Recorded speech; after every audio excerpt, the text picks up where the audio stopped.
बालाघाट जिले में इन दिनों सरकारी समर्थन मूल्य पर जारी धान खरीदी अंतिम चरणों पर है। इसी बीच भंडारण केंद्रों पर कुछ धान खरीदी केंद्रों द्वारा अमानक स्तर का धूल मिट्टी युक्त पुराना धान खरीद कर केपो में भेजा गया, जिसे भंडारण केंद्रों में तैनात सर्वेयरों ने रिजेक्ट कर दिया, जिसे लेकर धान खरीदी प्रभारी और सर्वेयरों के बीच आरोप प्रत्यारोप का दौर शुरू हो चुका है।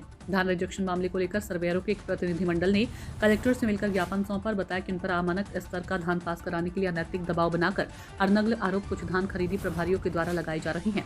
साथ ही सर्वेयरों ने मीडिया कर्मियों को भंडारण केप में मानक स्तर के धान किस तरह से खपाने की कोशिश की जा रही है उसे लेकर भी रूबरू कराया तथा बताया कि RB associates global connect private limited Bhopal को शासन द्वारा संपूर्ण मध्य प्रदेश सहित बालाघाट जिले में धान उपार्जन हेतु गुणवत्ता परीक्षण का कार्य सौंपा गया।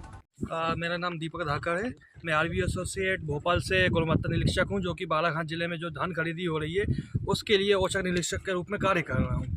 अच्छा सर, आज आप लोग का प्रतिनिधिमंडल मिलने गया था कलेक्टर साहब जी, क्यों आवश्यकता पड़ी थी इसकी? इसकी आवश्यकता इसलिए पड़ी है क्योंकि हम काफ़ी समय से देख रहे हैं कि जो विभिन्न समितियां हैं जिनका परिवहन होकर धान जमा होने आता है वो काफ़ी स्तर का निम्न स्तर का है, जिसमें अमानक धान होती है, पूरा नॉन एफिक स्कंद होता है। जब हमारे सर्वेयर इस स्कंद को रिजेक्ट करते हैं तो उन पर दबाव बनाया जाता है और दबाव की इसी श्रेणी में निरंतर जो समिति के केंद्र प्रभारी हैं खरीदी प्रभारी, वे हमारे जनप्रतिनिधि से मिलते हैं एवं शासन के जो शासकीय कर्मचारी हैं उनसे शिकायत करते हैं, झूठे आरोप लगाते हैं। निरंतर देखा जा रहा है कि जब सर्वेयर हमारे दबाव में नहीं आता तो उस पर पैसों का आरोप लगाया जा रहा है कि सर्वेयर पैसे की डिमांड कर रहे हैं, जबकि ऐसा कुछ भी नहीं है। इसके भौतिक सत्यापन के लिए हम स्वयं यहाँ पर उपस्थित हैं खापा केप में। इस केप में आप स्वयं देख सकते हैं कि किस निम्न स्तर की श्रेणी का धान है। कितना खराब धान आया है यहाँ पे? इसमें ऐसा होता है कि एक गाड़ी में लगभग 50-60 बोरियां पूरी सड़ी हुई मिट्टी के भरी हुई अभी की धान और पूरे कचरे की धान होती है। अच्छा, सिलाई का अगर बात करें तो सिलाई क्या 1 सिलाई रहती है क्या 2 सिलाई रहती है? जैसे कि शासन का निर्देश है कि एक बोरी पे डबल सिलाई चाहिए, किसान कोड चाहिए एवं किसान टैग चाहिए, लेकिन यहाँ पे देख सकते हैं कि किसी भी बोरी पे डबल सिलाई नहीं है, किसान टैग है लेकिन उसमें किसान कोड नहीं है। जैसे ही स्कंद रिजेक्ट होता है तो उस स्कंद को हम ये नहीं देख सकते किस किसान का है। अभी तक कितने केंद्रों की धान रिजेक्ट हुई है? इसका आंकड़ा तो हम 60 से 70 के जो केंद्र हैं उसका रिजेक्शन की जानकारी में है। अच्छा सर, किस तरीके की जांच करते हैं आप लोग? जैसे कि जो भी स्कंद आता है उसमें हम परखी के माध्यम से प्लेट में स्कंद निकालेंगे, उसमें फिर देखेंगे जो शासन के मापदंड हैं वो उसमें फिट हो रहा है या नहीं हो रहा है। अगर वो फिट नहीं होता है तो उसको हम रिजेक्शन के लिए हमारे सर्वेयर बोलते हैं या उस स्कंद को अलग रिजेक्शन स्टैक में लगाते हैं। लेकिन यही इशू बन रहा है कि जो भी रिजेक्शन स्टैक में हमारा स्कंद लग रहा है खराब स्कंद, उसको समिति वाले अपडेट कराने की बजाय सर्वेयर पर दबाव बनाकर झूठी शिकायत करके उसको पास कराने की कोशिश कर रहे हैं। अमानक स्तर का पूरा धान आ रहा है इसमें? जी बिल्कुल, अमानक स्तर काला और धूल रहित मिट्टी वाला धान आ रहा है। ये कहाँ के धान है जो जिनको रिजेक्ट किया? ये सभी अलग अलग समितियों से आ रहे हैं। तो क्या चाहते हैं आप लोग इसमें? हम इसमें चाहते हैं कि जो भी हमारी उपार्जन समिति है, जिला प्रशासन है, हमारा सहयोग करें और हम ये चाहते हैं कि पूर्ण रूप से इसकी निष्पक्ष जांच हो और जो भी समिति वाले जो गलत तरीके से बोरियों में अमानक धान भर रहे हैं उसको दंडात्मक कार्रवाई करें। मैं भूतपूर्व सैनिक शैलेंद्र कुमार भगत इस 2025-26 उपार्जन वर्ष में गुणवत्ता कंट्रोलर का जिम्मेदारी मेरे ऊपर है और सभी जो गुणवत्ता निरीक्षक है जो उपार्जन कार्य में लगे हुए हैं बालाघाट ज़िले में, वो हमारी कंपनी आरबी एसोसिएट द्वारा ही भेजे गए हैं।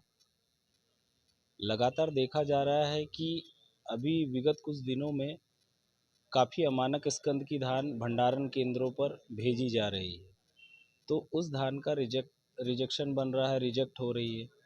तो लगातार समितियों द्वारा दबाव बनाया जा रहा है कि भाई कैसे भी उसको डरा के धमका के पत्रकारिता करके या किसी नेता से दबाव बना के उसको डराने का प्रयास किया जा रहा है सर्वेयरों को, ताकि वो स्कंद को पास कर दे। भाई हमको सरकार ने जो मापदंड दिए हम उसके अनुरूप काम कर रहे हैं।